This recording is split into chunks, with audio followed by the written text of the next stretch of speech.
Alan Greenspan, the Fed chairman who guided the American economy through nearly 2 decades of prosperity and crisis, has died at 100.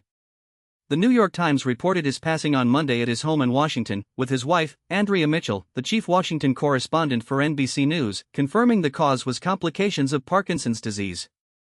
Greenspan's name is essentially synonymous with a certain era of American economic life. Born in 1926, he served as chairman of the Federal Reserve under 4 presidents, from both parties, spanning 1987 to 2006. That's nearly 2 decades at the helm of the most powerful central bank in the world, and his influence stretched well beyond any single administration or political moment.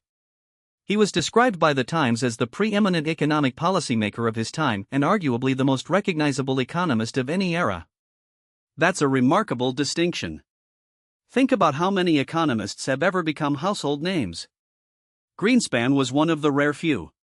During his tenure, he nurtured a long run of prosperity, and he navigated crises, plural. The economy went through a lot during those 19 years, and Greenspan was the steady, if controversial, hand on the wheel throughout. He was also, by all accounts, a skilled political operator, able to work across party lines and maintain influence regardless of who occupied the White House. But his legacy is not without its shadows. The Times notes that he favored market-friendly stances that would later come to be associated with destructive financial forces. That's a pointed phrase. It speaks to the criticism that followed the 2008 financial crisis, a crisis that unfolded after Greenspan had already left the Fed, but one that many economists and critics tied, at least in part, to the deregulatory philosophy he championed during his long run in power. So Alan Greenspan was, as the Times puts it, a powerful and polarizing force. A man who helped build an era of growth, who steered through turbulence, and whose ideas shaped markets in ways that are still being debated today. He was 100 years old.